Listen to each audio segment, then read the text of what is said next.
There are those who speak and those who listen.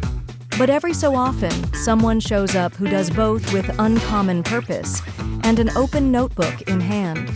Nicole Banks is a power connector, a woman whose network doesn't just span industries, it sparks movements.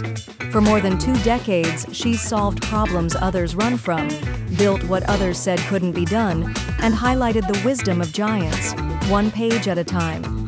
This is Nicole's Business Notebook, a curated circle of brilliance, a behind-the-scenes pass to the strategies, stories, and secrets shared by the experts she calls friends. It's not just a show, it's a blueprint for those bold enough to build. So settle in, because the notebook is open. Hi, it's Nicole Banks with Nicole's Business Notebook. I have Boston Dave Waltzer in the house today. We are going to be talking about what he's got going on, wicked awesome happy hours, what he's doing on the day-to-day, some tips and tricks for entrepreneurs to be able to sell their goods, services, widgets better, and some other things that he's involved with. So thank you, Dave, so much for taking the time to come out today. I'm psyched to be here. It's a great day to be hanging out with you and dropping some knowledge and what such. Awesome. I love that.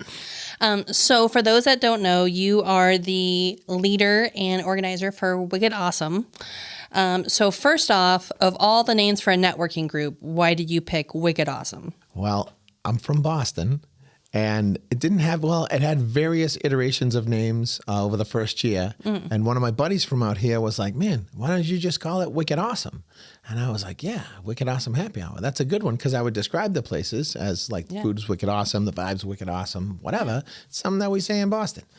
And so went with that name, and it's been that for like almost 10 of the 11 years. Wow, amazing. So 11 years is a long time for a networking group. It is. And through COVID, no less. Yes. So can you talk about your journey from first starting and having this idea to what it's grown to today? Yeah. So I started it. I was a member of a bunch. I'm not from here, obviously, right? And I did realize that people are the engine that drives business. And I didn't have any people. I was in a new spot, and I was in a new industry. Okay. So I joined every networking group that there was. Chambers of Commerce, BNI, Latip, Networking Phoenix, like everything, just to meet people. Of course, I had never intentionally tried to make a friend as a grown-up, because when I was in the service, well, my unit, my guys, the squadron, cool. And when I got out and I started working, well, the people that I worked with. And then when I had my son, it was his parent, the parents of the kids that were doing the stuff that he did. So coming down here was a totally new thing. I did understand that relationships are key. I just didn't know how to do it really. Yeah. And so I was a member of the Chandler Chamber of Commerce at the time. I was one of their ambassadors and a part of their Tuesday morning referral group. And we were like, hey, let's go grab some beers. And I was like, yeah, let's do a happy hour. I was like, how about this? I'll just set it up and we'll do a monthly happy hour. And so I did, and we did. We had 12 people at the first one, and something that was kind of cool, actually. I'd never done that before. I was good at throwing parties in high school. Yeah.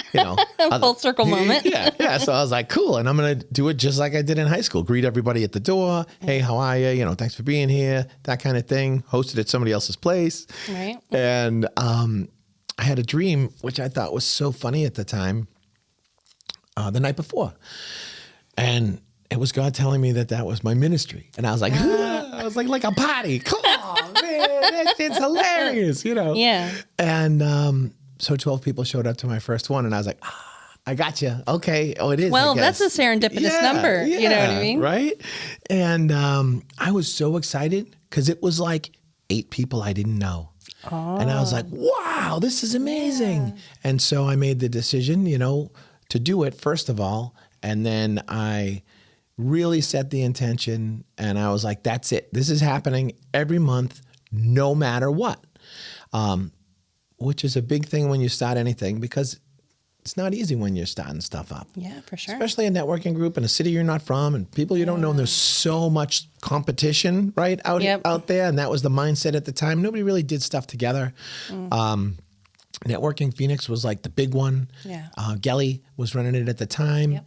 And I used to volunteer to do registration and stuff at her events Yeah. and any other events I could, just to meet people and put a face with the name down there. And she came to one of my events in the first year, and I was like blown away. I was like, oh my gosh, the godmother showed up. Yeah. is here, and I made sure I introduced her to everybody. Everybody already knew her. Yeah. But still, I was so thankful that she showed up and blessed, my little happy hour at the time. At the time, I think I was having like 20, 30 people, and it was cool.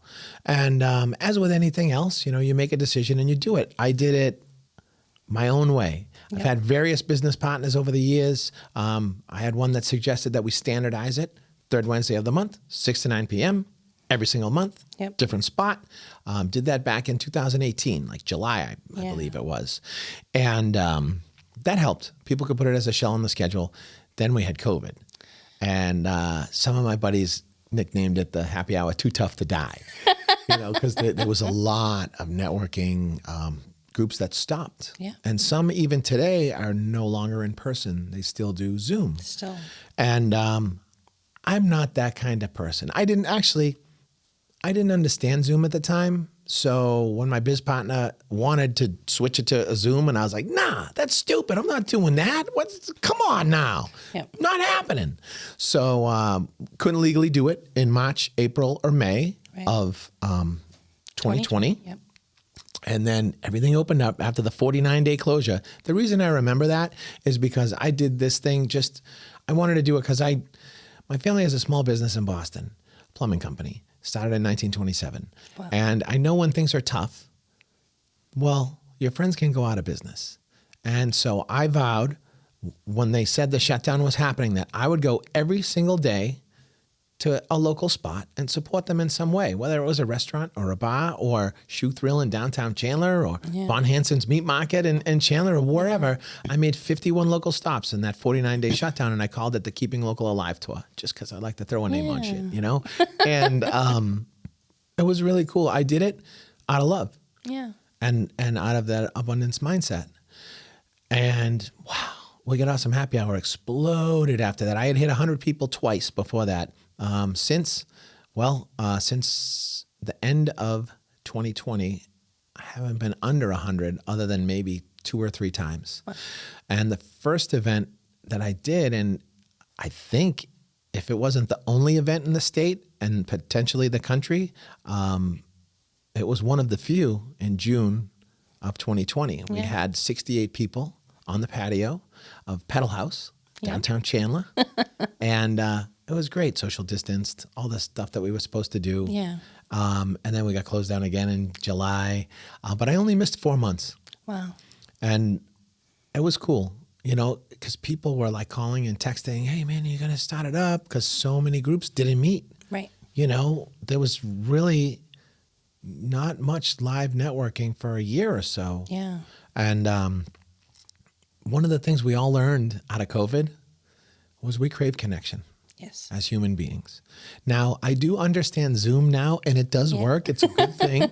I just didn't understand it. I was ignorant. Yeah. But once you learn something, you no longer are. Right. And then after that, other groups started to reach out to me. Hey, you want to do an event with me? And I was like, of course, let's do it. Yeah. And then I got the groups at the time together, and I was like, I'm Italian, I'm from Boston. So it was like a meeting of the family and shit. All right.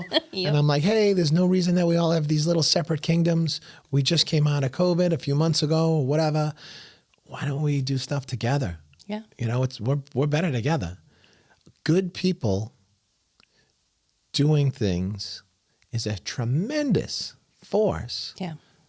Of positivity, especially when you're coming from an abundance mindset. And with, that was like a journey to realize I grew up, Catholic in Boston.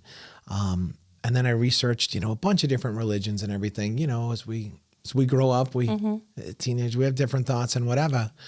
And out of the 8 billion people on the planet, roughly 6 billion believe in a higher power. Mm-hmm. And of those, virtually everyone's version of a higher power, God, source, universal intelligence, whatever you want to term it, the being is love. Mm-hmm. The being is omnipresent and omnipotent. So that seems like the truth to me. And that's a big thing. Yeah. with Wicked Awesome Happy Hour, I don't charge the venue and I don't charge people to go. Yep. Now, there are other events that I charge for, but not the OG Yeah. that happens the third Wednesday of every month. I love that. And because money is just a tool. However, people think stuff. People might think you're transactional or whatever, and it's not about that. Right. You know, all of us are on this rock, and the more we can lead with love, acceptance, and kindness, abundance, the better everything is. Yeah, I love that abundance and love mindset. And it's, you know, palpable when you go into your events and, you know, you come in, you get the handshake or the hug and the selfie, which Dave is known for, you know, always, you know, recording the moments and, you know, that camaraderie and the whole bit. You know, it seems like some really great things have been happening recently. Yes. Can you explain what's going on and the expansion? Yes. So I'm still a part of a few different groups. Once you reach a certain level, you don't really have to be a part of anybody else's stuff anymore. Yep. However, I choose to be a part of other people's groups because not only do they bring value, but they're my friends. And I want to support my friends. I don't mind paying a monthly to my friend to be a part of their organization. Yep. Although with the stuff I've done so far, I probably wouldn't have to. But it's not about that. It's that support. It's about supporting. Yeah. And so I'm part of Unicorn Universe, and I do some work with them, and we'll get into that in a bit. And they're an international collective of business people and artists and that kind of stuff. And one of their people came over in October.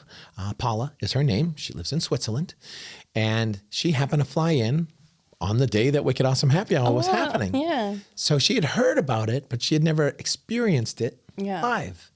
And she came and she was like, the mayor's here.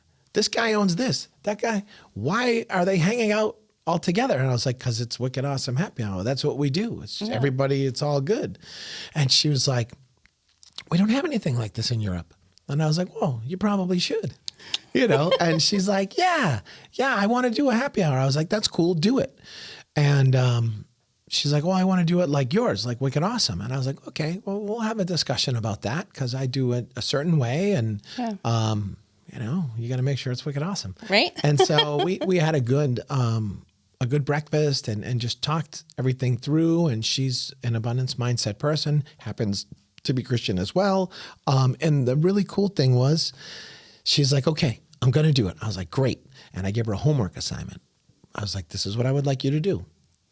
I would like you to find out whoever is the godfather or the godmother of networking in Basel, Switzerland, where you live, and go to that person's events.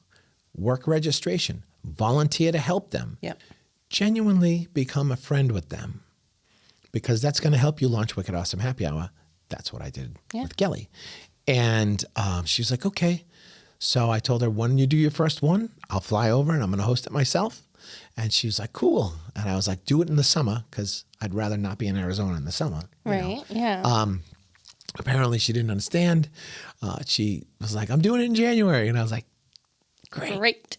All right. I don't even have winter shit anymore. I'm like, that's all right. That's all right. Yeah. But it was great. I got flown over there and I've had people tell me in the States for years that the event feels like a hug from their grandmother, or it feels like a safe place and those kind of things. And so she did a great job on her homework. I got over there, hosted January 29th, the first one. Awesome. I did host one in Mexico. We did a Wicked Awesome Networking at Sea a couple of years ago, and there was a tequila factory that we hosted a Wicked Awesome in there, that'd be which fun. was pretty fun. Yep. That was a Wicked Awesome one. Holy cow. Yeah, that was a good one. And so, you know, I showed up, did the prep the way I do, and we had 22 people from 12 countries. Wow. I was like, 12 again. Thank you. Serendipitous yet again. Yeah. And I met the godfather of networking over there, and I had told Paula, don't tell him anything about me. Don't share my socials, nothing. I don't want him to have any preconceived notions of anything. Yeah. Because being a veteran, Air Force, you know, I like to gather as much intel as I can and not necessarily let somebody else have the intel until they need it. Yeah. And so he could form his own opinion. And he came and he was like, did the selfie thing and all that. Really cool guy. This guy, Mac from Spain, awesome dude. And like maybe an hour or so in, he walks over and he's like, man, this feels like an embrace from my abuelita. And I was like, it's funny. I've heard that before. Yeah. And it was cool to hear that there. And it did. It did feel the same as the States. And he's like, I've done many events here and it never feels like this.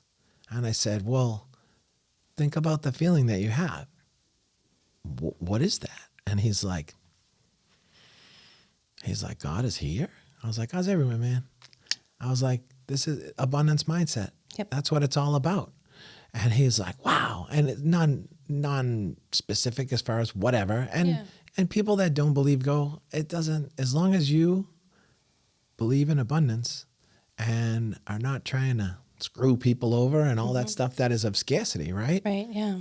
Yeah, and then you're welcome. Abundance is something that, is very clear with anybody that knows you, anybody that follows you on socials, anybody that's into selfies and, that whole thing. But many people may not understand what you actually do for work. Yeah. Because you're the wicked awesome guy. Right. So, I mean, what do you do? So the reason that I thought I was going to start it at the beginning was I was new in the insurance industry, life insurance, annuities, that kind of stuff. And again, I wanted to meet more people. God had a different plan. Thank you. And so I've been doing that for like 12 years. Wow. So I did a lot of key man insurance. So, business partners, life insurance on each other. God forbid something happens to them. The business can still continue. They can hire, a new person and stuff. And through that and through the happy hour, well, I met a lot of people that own stuff and were C-level execs. And been pretty cool because now I help with business funding, putting together pieces for like major deals. There's a entertainment complex that's going to be happening in Scottsdale. That's a $4 billion project. Actually, it's a little bit more, but we're just going to go with $4 billion for now. I mean, that's a big enough number, I think. Yeah, it's a good start. And the pieces that came together were through people that I met at Wicked Awesome, introducing me to somebody else or attending and stuff like that. So it's so cool. So I can help businesses, whether they're a startup, whether they are seeking capital, as far as scaling. Yeah. And then all the insurance stuff as well, and estate planning, because it's funny, people will ask you, well, you're doing this. Can you do this? And you can only say no for so long until you're like, wait a second. Maybe I should just do that. It doesn't take much. Right. There's systems that do all that, and let's just knock that out too. So, yeah, it's fun to be able to do that because where I grew up and how I grew up, it's great that I grew up. It's great that all of us grew up. Agreed. And I didn't grow up with a bunch of money. My family, we were working class, and then my parents got divorced, and we had much less money. Right. And both of my parents did the best job that they could, but people are imperfect. We all are. Yep. And we all have our stuff going on. So things happen when we grow up that if we had a choice, we'd rather not have happen. Or, that, and when we get older, we can look back at it and be like, oh my gosh, really? I had no idea, Yep. And it's important that we cure ignorance. I was very ignorant in how money worked. I had no idea. I didn't grow up with money. How could they teach me about money if they never had it? Right. Yeah. And so when I got out of the Air Force, I did really well. I was a national sales trainer for a company, and I was making a boatload. Holy cow. Like, that was the first time that I had never heard the term imposter syndrome until I moved here. Yeah. But I felt that then. I was like, I grew up how I did, and I'm making like $250,000, $500,000. Wow, that's I'm not really worth all that. Kind of had those thoughts at the time. It's they no longer exist in me. But you're wicked awesome. That's right. And when the economic crash happened in 2008 and 2009, I was a higher up at a home improvement company. Oh, wow. I was their top, sales guy, and I was, training, number 2 sales guy. And I was doing their training and everything, and it stopped. And I didn't have a good relationship with money. I was spending that like an episode of Cribs on MTV. Wow. Like, oh, shit. Oh, man, it was good. Yeah. And, but my wife at the time and I didn't put the brakes on fast enough. So it led to financial ruin. And it's all right. Yeah. It makes it. You figured it out since. I certainly did. Yeah, I certainly did. And, you know, even making financial mistakes and all that, it's okay. Yeah. It's ignorance. Yeah. That's all good. Ignorance. You can always learn. Yes. Ignorance is curable. Yeah, It's a curable condition. And so then I really, you know, I'm kind of a nerd, and I got in and studied as much as I could. Getting into the insurance industry was a wonderful thing to start me on that journey. To learn how money works and leveraging and all these other, you know, fancy terms that I could use. Right. But it was just a cool thing, and it's helped not only myself, but thousands of clients and thousands of agents that I trained. Or a few, probably like 1,000. Oh, that's pretty good. Yeah. And using the principles that I learned back when I was doing home improvements, as far as a system of selling. The company I worked with at the time, they're out of business now. Unfortunately, we voted for a group to buy them, and they lied to us as a management group. Isn't that crazy? Yeah. I couldn't believe it. They were like, "You guys are the most important thing in the company. We love you guys." And then as soon as the ink was dry, they chopped Here's the your company. slips. Yep, we all got pink slips. December 2004. Merry Christmas. Oh gosh. You're out of here. Wow. And but it was a great learning experience, because their sales system, the 10-step sales system that company developed in 1962, Wow. is still valid. People don't use a 10-step system anymore, but every sales system that's out there is based off of the principles that they used. That's amazing. And it's really cool to understand it like that and teach it. And I love marketing. You know, Yeah. Well, I mean, that kind of leads on to my next question. Yeah. You know, you've done a lot of consulting, a lot of sales stuff, obviously, you know, training and that whole bit. You know, entrepreneurship, and for those that are just starting that journey, can be very lonely, and it can seem like an uphill battle. And if you were to tell a new entrepreneur, hey, you may not need to follow the 10 steps of sales, but here are a few tips or tricks that I think that would help you to move forward faster, what would you tell them? Okay, so there's some foundational things, and it'll sound kind of simple, but the first thing is to make the decision on what you want to do. Do the research on the industry and that kind of stuff. And then when you make the decision, be resolute. Nothing is going to stop you from accomplishing what you want to do. And maybe it's a Boston thing, maybe it's a military thing. But just like Wicked Awesome Happy Hour, I had tons of people yelling at me to cancel it, to stop it. I went through a divorce in 2018, and it was such a rough patch that I almost quit. But I didn't, because I had already made the decision, and I wasn't going to dishonor my community by giving up just because I was in a shitty place. Yeah. I fought through it. My friends rallied around me, and it was amazing. So as far as, you know, entrepreneur, be a nerd, find out everything about your industry. Yeah. Find out where you can be different than everybody else, your unique selling proposition, right? Your USP. What's going to separate you from 100,000 other realtors or landscaping company or whatever else. Yeah. Or a new bank, you know, whatever it is. So be unique, know your shit, be resolute in your decision, no matter what. Because stuff comes at you. But if quitting is not a thought or an option, there's always a solution provided. Yeah. And that's, you know, been the way to go. I love that. You know, I remember reading somewhere, you know, about burning the boats, right? There's a famous battle, and they were fighting someone, there were a bunch of boats, and boom, they get onto the shore, and the commander burns the boats. And he says, we're not going back. Right. It's either victory or death. Now, business isn't quite that, Right. but it's good to have that mentality, I love that. you know, and that helps everything. You know, I love going into your events. You know, it feels like that warm hug. You can feel the love. And that's all testament to you, your hard work, you know, what you present, and, you know, all the different things that you're doing in the community, in Old Town and Chandler, and the whole bit's inspiring. Thank you. So, you know, as we close, you know, obviously 2026 is a big year. It is. Things moving on the horizon, lots of Yes. other things you have planned.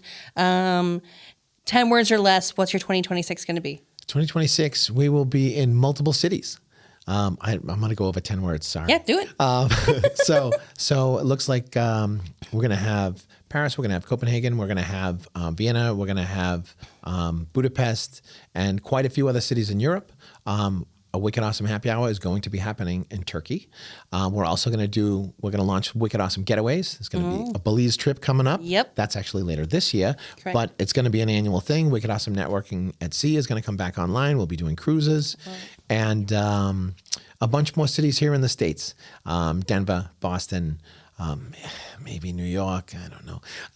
We'll see how that goes. We'll see. San Antonio, San Diego, and quite a few other cities. I love that. And just spreading abundance all over the place because the world could use that. A little bit of love and everything. Being divided is stupid. That's how everybody loses. 100%. Being together is how we all win. Yep, And I prefer that. Let's do better business together. I love it. Chit-chat. Thank you, Dave, so much for taking the time to be on the podcast and kind of sharing what you're doing. Like I said, it's inspiring what you're doing, how you do it. Love the selfies and the energy. And, Thank you. You always know when Dave enters a room, and that's just a testament to you showing up and doing the dang thing every day. Yeah. So I'm so excited to see what you have coming down the pipe and to be a part of it, and Unicorn and Unicon and, all the things. So get at Dave, get to one of his events.